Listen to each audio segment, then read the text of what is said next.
Les vraies voix avec ce soir Philippe Bilger, ancien magistrat essayiste, avec Céline Revel-Dumas, journaliste et auteur de GPA Le Grand Bluff, et avec Caroline Pilastre, consultante handicap visuel. Notre premier débat de la soirée, une question que nous vous soumettons: la présidence française peut-elle dynamiser l'Union européenne? Ambiance. Les vraies voix Sud Radio. Dans le village, sous les arbres, où les hommes se rencontraient, ils se parlaient, ils discutaient des problèmes de la cité. Les temps ont changé, la vie a changé, les valeurs ont disparu. Vous les avez reconnus, Amadou et Mariam. Je vous sûr. assure que je ne l'ai pas fait exprès, chère Caroline Pilastre. Comme ça, vous savez, je suis pour l'inclusion, moi. Ouh là là, je suis pas premier degré ni wokiste. Tout va bien. Non, mais- Vous pouvez dire tout ce que vous voulez, il n'y a pas de tabou avec mon handicap. Parce que, rappelons-le, ils sont également non-voyants. Formidable carrière. Hein. Mais c'est un vrai signe, hein, parce que, pour tout vous dire, oui, effectivement, quand j'ai appris que vous veniez, je n'avais pas fait le rapprochement. Donc c'est un beau moment, finalement. Des Bon Maliens. blind test, hein, sans jeu de mots. Bah voilà, c'est joli, c'est joli. Oui, ils sont maliens, le monde a changé, les valeurs ont disparu, et puis il va falloir s'adapter parce que l'Europe, du coup, aussi est vue de l'étranger, vue par les autres continents, souvent comme un Eldorado. Est-ce à juste titre? Ça, ce n'est pas forcément le cas. Est-ce que nous avons notre invité maintenant en ligne? Oui, c'est l'une des références, hein. Patrick Martin-Jeunier, professeur à Sciences Po, Paris, et spécialiste des questions européennes. Bonsoir, cher Patrick. Bonsoir. Bonsoir, monsieur. Alors, la dernière fois que nous nous sommes croisés, c'était sur un thème qui était un peu moins, on va dire, consensuel. Là, je pense qu'on va tous être dans votre sens. Voilà, c'était un petit clin d'œil puisqu'on est dans la digression. Voilà. Bon, dites-moi. L'Europe n'est pas toujours consensuelle non plus. Non, mais en tout cas, sur la gestion du thème ensemble, ça le sera. Voilà. Alors, Emmanuel Macron veut passer à une Europe puissante dans le monde, pleinement souveraine. Les Français de leur côté, et c'était dans un sondage ce week-end, un sondage IFOP que vous avez vu dans le journal du dimanche, ils sont 68% de Français à être fiers d'être européens, quand 75% des Italiens et 78% des Allemands le sont. Est-ce que cette Europe, cher Patrick Martin-Jeunier, a les moyens de ses ambitions et d'être, comme le dit le président, puissante et pleinement souveraine ? Alors, ce qui est certain, c'est que l'Europe s'est construite pendant des années avec des progressions, notamment sur le plan politique, sur le plan économique. Tout ne s'est pas fait en quelques années. Et aujourd'hui, on peut dire que la crise sanitaire que nous avons connue rend de plus en plus important le fait de pouvoir renforcer cette Europe, notamment l'Europe de la santé. Alors, lorsqu'Emmanuel Macron parle d'une Europe souveraine, je crois qu'il souhaite que cette Europe soit plus forte sur la scène internationale. C'est tout à fait légitime, même si ce n'est pas naturellement en 6 mois qu'on y parviendra, mais il s'agit de mieux protéger nos frontières, de mieux organiser une Europe future de la défense et d'être plus souverain dans nos choix qui nous guideront pour les futures générations. Donc c'est important effectivement de pouvoir aller sur ce chemin, mais naturellement ça doit se faire progressivement et en accord avec les autres pays de l'Union européenne. Pour aller dans le sens de notre question, donc nous sommes les successeurs de la Slovénie, hein, pays de l'ex-Yougoslavie, rappelons-le, qui est proche de ce groupe de Visegrad, alors qui comprend la Hongrie, la Slovaquie, la République tchèque, la Pologne. Donc on voit bien, ce sont des pays de l'ex-bloc de l'Est qui ont une vision un petit peu différente. Donc on peut dire que la France, en prenant cette présidence, va peut-être rompre avec ce léger scepticisme de ceux qui sont en Europe de l'ex-Est. C'était un peu ça. Oui, tout à fait. Mais vous aurez remarqué qu'Emmanuel Macron va exercer une présidence, enfin en tout cas la présidence du Conseil des ministres de l'Union européenne. Et naturellement, on ne peut pas avancer s'il n'y a pas un minimum d'accord sur l'ensemble des pays de l'Union européenne. Je parle sur l'aspect social, je parle sur les migrations, sur le droit d'asile. Tout ça, ce sont des sujets qui sont effectivement conflictuels. Il y a des divisions au sein de l'Europe. Et vous aurez remarqué qu'Emmanuel Macron a rendu visite à tous les pays de l'Union européenne en dernier lieu la Hongrie de Viktor Orban pour tenter de voir s'il y avait des points d'accord sur un certain nombre de choses, notamment les investissements, sur la fiscalité pour les grands groupes. Mais on sait très bien que l'immigration est un sujet qui divise. Le pacte pour l'asile, pour l'instant, que souhaite la Commission européenne est relativement enlisé.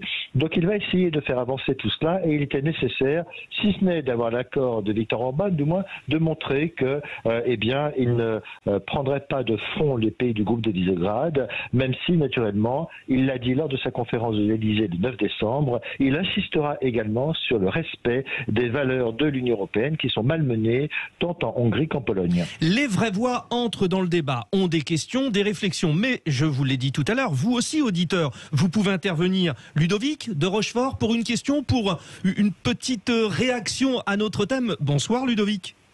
Bonsoir Frédéric, bonsoir Grégoire et merci au nom, enfin mon nom, déjà toute l'équipe de Sud Radio, des journalistes, aux animateurs, aux intervenants, aux standardistes pour cette année.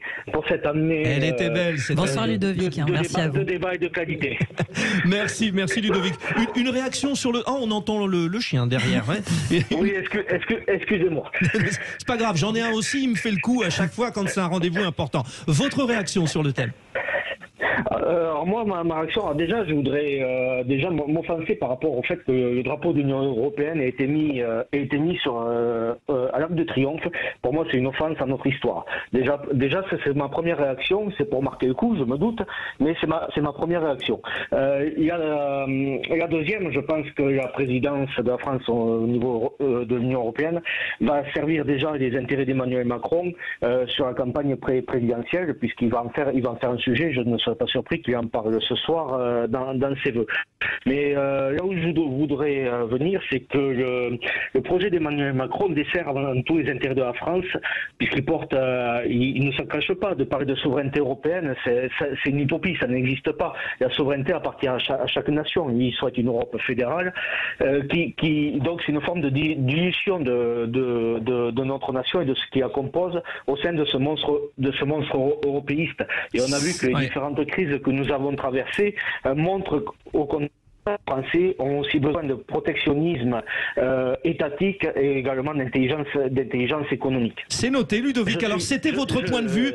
On fait court, hein, Ludovic, hein, on fait le tour de table. Oui. Vraiment, merci. Et c'était intéressant ce que vous nous dites, parce qu'on est au cœur notamment des débats, des sondages, où la question de la souveraineté française ou de la souveraineté européenne était posée, et une majeure partie des Français reste soit sans opinion dessus, soit aussi d'accord avec vous. Tour de table. Philippe Bilger. C'est avec beaucoup de scrupules, monsieur le professeur, que je vais émettre une évidence et ensuite une interrogation. Une évidence qui peut nier que cette présidence française va constituer, au moins dans le principe, une formidable opportunité pour la France, quitte à ce que le président parvienne à l'articuler avec ses ambitions présidentielles de le renouvellement. Mon interrogation, elle porte sur le point suivant. Est-ce que vous n'avez pas l'impression que le projet européen extrême d'Emmanuel Macron, avec les modalités très contraignantes qu'il va imposer, même sur le plan de l'organisation et de la puissance de travail, risque de perturber, voire profondément d'irriter les partenaires, aussi bien ceux dont parlait Frédéric à l'instant, que nos partenaires plus orthodoxes. Est-ce qu'il n'y a pas un risque d'une forme d'impérialisme européen de la part de notre président qui aura des effets contre-productifs? Patrick Martin-Genier. Alors, ça fait beaucoup de questions. Avant de répondre à monsieur... Il y en a une, c'est évident. Alors, réponse à Philippe Gilbert. À chaque fois, je la fais. Philippe Bilger. Voilà. Je rappelle que Philippe Gilbert... Je n'ai jamais été un grand coureur cycliste. Je sais, je rappelle que c'est un ancien champion du monde, belge, champion du monde en 2012, et on le salue. Il habite à Monte-Carlo et quelque part, il peut nous écouter aussi. À vous, Patrick. Oui, voilà. Non, mais je pense que cette présidence, d'abord, il ne faut pas surestimer l'importance de cette présidence, car si on doit d'abord éclairer les choses, il ne s'agit pas de présider le Conseil européen des chefs d'État et de gouvernement, puisqu'il y a un président permanent, c'est M. Charles Michel. On ne dirigera pas non plus la diplomatie européenne, puisqu'il y a un président qui est en charge qui est le haut représentant pour la sécurité et la politique étrangère. C'est un Espagnol, c'est M. Borrell.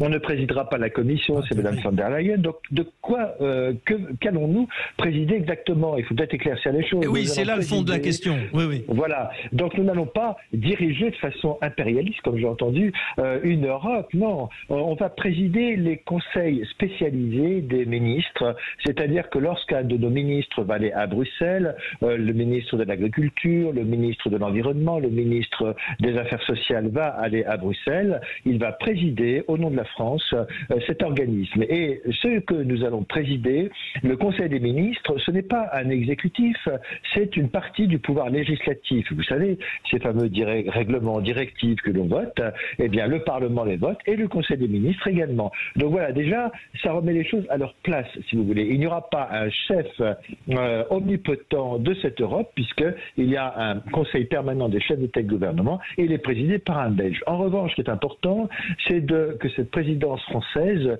du Conseil des ministres va permettre, on va dire, d'avancer sur certains chantiers que le président de la République considère comme étant prioritaires, notamment, on l'a bien vu, le contrôle des frontières, la problématique de l'immigration qui est quand même très importante. Il y a également la croissance et puis les investissements. Vous avez vu que Emmanuel Macron est allé par exemple à Rome, il est allé rencontrer le président du Conseil italien, M. Draghi, et ils veulent remettre en cause les fameux critères de Maastricht. Alors tout ça, ça fait beaucoup de choses. Est-ce que Emmanuel Macron aura la tentation de diriger tout cela et au point, comme je viens de l'entendre, d'irriter ses partenaires européens? Je ne le pense pas. Il y aura beaucoup de conciliation, d'incitation. On poussera un certain nombre de textes législatifs, ça c'est important. Mais vous savez, Emmanuel Macron est quelqu'un qui a beaucoup appris. Il a vu qu'on ne pouvait pas bouger comme ça l'Europe. C'est quand même, on va dire, un navire en quelque sorte. Un énorme paquebot. Un énorme paquebot qui a du mal à avancer. Il faut avancer à 27. Si on vote à la majorité qualifiée, il faut quand même un certain nombre d'États. Donc, il va devoir concilier. Et ça, c'est quelque chose d'important. Par exemple, sur la problématique de l'immigration, sur le salaire minimum décent, eh bien, il va devoir concilier avec les autres pays pour essayer de faire avancer, notamment également le pacte vert et d'autres. Patrick Martin-Genier, les vraies voix vont intervenir et je pense qu'on va y venir aussi à ces autres sujets. Céline Revel-Dumas. Oui, alors c'est vrai que c'est intéressant tout ce qu'on dit là, mais il y a quand même une information essentielle qui me semble mériter d'être rappelée, c'est qu'en réalité, il y a un nouveau dirigeant qui vient d'arriver en Allemagne, qui est fraîchement élu, c'est Olaf Scholz, et donc apparemment, il a l'air d'inaugurer une nouvelle énergie qui n'avait pas été pour le moment donnée par Angela Merkel, qui est il semble converger avec Emmanuel Macron sur un certain nombre de sujets, et notamment sur un sujet dont j'aimerais bien être éclairé par notre intervenant, qui est la fin du vote à l'unanimité pour un vote à la majorité qualifiée. Est-ce que c'est bien ça ? Donc pour faire voter les lois européennes, oui, hein, c'est ça. Il ne faudrait pas l'unanimité de tous les pays européens, mais bien que d'une partie, ce qui ne ressemblerait plus vraiment à une conciliation à 27. À 27, ouais. Mais la loi de la démocratie de la majorité, en fait. Réponse Patrick Martin-Genier. Oui, madame a tout à fait raison, en effet. Olaf Scholz a signé un contrat de gouvernement avec ses partenaires, les Verts et les libéraux, et ils sont partisans d'un nouveau saut qualitatif dans l'intégration européenne, dont fait partie la fin du vote à l'unanimité qui bloque tout. On ne peut plus avancer sur certains sujets importants, notamment, regardez la fiscalité. On ne peut pas avancer sur des sujets essentiels pour l'avenir de nos générations si nous continuons à voter à l'unanimité. C'est comme s'il y avait 27 droits de veto, alors qu'à l'ONU, l'ONU, il y en a que 5, hein, par exemple. Voilà, absolument. C'est-à-dire que si quelqu'un va s'opposer sur, par exemple, les sanctions vis-à-vis des États européens qui violent les valeurs européennes, s'il faut l'unanimité pour dire qu'un État viole les valeurs européennes, on n'y arrivera jamais. Donc effectivement, c'est important, la fin du vote à l'unanimité. Ça ne veut pas dire pour autant qu'on va y arriver, parce qu'il faudrait une réforme très importante de l'Union européenne. Ça, c'est vrai. Olaf Scholz est également partisan, il faut dire, d'une Europe fédérale. Hein, grâce les Verts, on a une coalition qui est très européenne, et ça peut servir en effet l'ambition européenne d'Emmanuel Macron. Et donc, notamment, donc Caroline Pilastre, cette France qui pourrait, à travers sa vision des choses, mettre la pression... Peser. Voilà. Vous y croyez? Voilà. Alors j'y crois à partir du moment où Monsieur Macron est un européiste convaincu, on le sait tous, la Macronie aussi, donc il n'y a rien d'étonnant à ce qu'il ait accepté cette présidence. Sur le plan français, les Français attendent justement des questions et des réponses, surtout aux questions qu'ils se posent sur, comme le disait monsieur, les migrants, la sécurité, le climat, la relocalisation. Donc je pense que si véritablement monsieur Macron veut avoir une force de frappe, il faut qu'il ait le courage d'aller sur ces thèmes, parce que sinon ça fera pchit. Oui, mais puis gérer aussi collectivement la pandémie. Philippe Bilger, on continue le tour de table sur cette France capable ou pas de vraiment faire peser. J'ai bien compris les heureuses rectifications de monsieur le professeur, il a totalement raison. Je prêtais un pouvoir trop considérable à Emmanuel Macron, mais je continue à penser que malgré son désir de modération et de conciliation, il y a dans son tempérament, qui n'aime jamais laisser l'histoire nationale ou européenne telle qu'elle est, il y a peut-être des risques d'affrontement avec des partenaires qui seront moins pressés que lui. Céline Revel-Dumas, c'est une chance que la France soit maintenant à la présidence au moment où on est en train de gérer l'après-pandémie aussi, parce que... Oui, alors je pense qu'il ne faut pas oublier non plus que c'est une présidence sur 3 ans et qui se fait aussi, je crois que la France n'a la présidence que pour 6 mois. 6 mois renouvelables. Et ça se coopte avec la présidentielle. Voilà, après c'est la Tchéquie et la Suède. Or, c'est vrai qu'il y a des projets complètement contradictoires pour les 3 pays. Par exemple, Emmanuel Macron est très favorable à une taxe carbone à l'échelle européenne. On voit très bien que ça n'est absolument pas dans l'intérêt de la Suède qui exporte et qui importe énormément. D'un autre côté, un pays tel que la Tchéquie ne sera jamais d'accord avec un projet, j'imagine, de fin de vote à l'unanimité. Donc, en fait, c'est vrai que j'ai l'impression que déjà, ça va pas être forcément une présidence pour la France dans le sens où on sait très bien que la France est quand même très dépendante de la politique allemande. Et en plus, c'est vrai qu'on peut s'interroger sur l'efficacité d'une politique européenne à 6 mois. En fait, l'avantage majeur que ça va représenter probablement, c'est pour Emmanuel Macron, parce qu'effectivement, le hasard du calendrier lui est favorable. Il va avoir une visibilité, une occasion de lier des partenariats, finalement des relations plus privilégiées avec les autres acteurs européens, qui va lui donner une stature qui va certainement l'avantager en termes d'image pour la présidentielle. Mais là où je vous rejoins, si je puis me permettre, Céline, c'est que moi je prendrais en fait le problème à l'inverse. Ça va lui être très favorable s'il décide de prendre en considération les doléances des Français pour cette présidence européenne par rapport à la présidentielle. Parce que oui, il aura très peu de marge de manœuvre à l'arrivée avec les autres pays, puisqu'on est quand même très différents sur beaucoup d'aspects, à part si vraiment tous ont le courage de parler de l'immigration, comme on le disait tous, on sait très bien que c'est quand même un véritable problème, un fléau. Donc...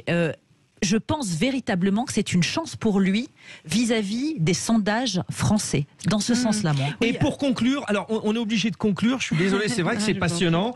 Patrick Martin-Genier, si jamais Emmanuel Macron n'était pas réélu, donc c'est dans 4 mois, et si jamais à l'issue des législatives, il y avait une autre majorité également à l'Assemblée, comment ça se passe cette présidence sur 6 mois? Est-ce que ça s'écourte? Non, si jamais, d'abord, Emmanuel Macron peut être réélu, s'il ne l'est pas, c'est le successeur ou la successeur, qui continuera jusqu'à l'issue, c'est-à-dire jusqu'au 1er juillet, et ce sera à la personne qui succédera à Emmanuel Macron de faire le bilan. Et donc, effectivement, on pourra dire que d'ores et déjà, au mois de juin, cette présidence sera finie parce qu'il y aura des élections législatives. Donc, c'est vrai qu'il y a une concordance des temps entre l'élection présidentielle, l'élection législative, qui va de fait raccourcir l'effectivité de cette présidence de l'Union européenne. Je vous l'avais promis, Patrick Martin-Genier, ici, vous êtes respecté, monsieur le professeur. Petit private joke, évidemment. Désolé pour ceux qui nous ont vus à la télévision tous les deux le week-end dernier. C'est vrai que Patrick Martin-Genier avait été un petit peu provoqué dans le cadre de débats sur l'hôpital.